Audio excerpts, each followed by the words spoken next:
Inside each of our cells, there is a special gene called TP53. In this gene lie the instructions to produce the protein p53 that tightly controls the cell cycle and protects DNA from errors, acting like a shield against genetic mutations.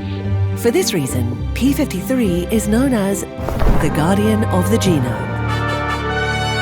But what happens when this gene is mutated and p53 proteins don't work properly? This is the basis of the Li-Fraumeni syndrome, a genetic disorder characterized by a high risk of multiple cancers. So what is this syndrome, and what should we know about it? It's not that complicated. It's simply rare. Li-Fraumeni patients have one of the highest risks of developing cancer throughout their lifetime. The most common types are soft tissue and bone sarcomas, breast cancer in women, brain tumours, and adrenocortical carcinomas. But many other different types of cancers can also occur. Still, no one can predict if and when it will happen.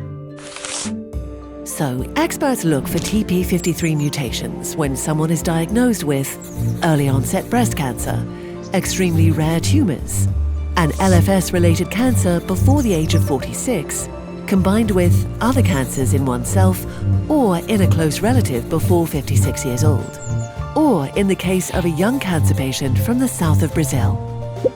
These individuals are offered a genetic test, and in case of a positive result, testing is offered to all first-degree relatives, including children in families with cases of childhood cancer or mutations previously associated with early-onset cancers.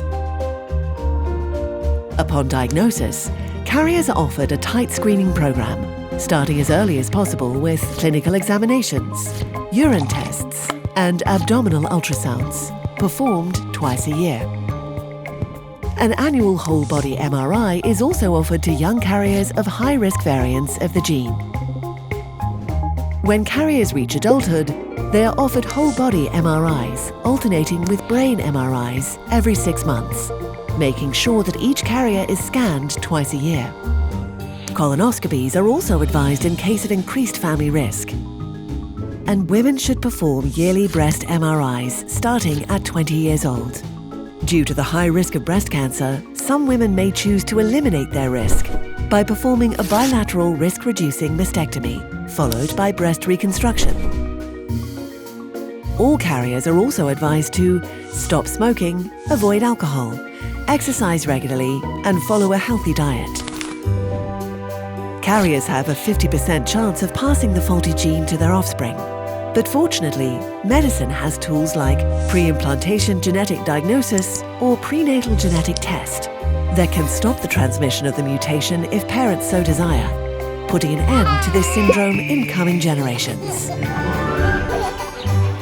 People affected by Li-Fraumeni syndrome might not have the protection of the so-called guardian of the genome, but with all that medicine has to offer, carriers can truly become their own guardians of health.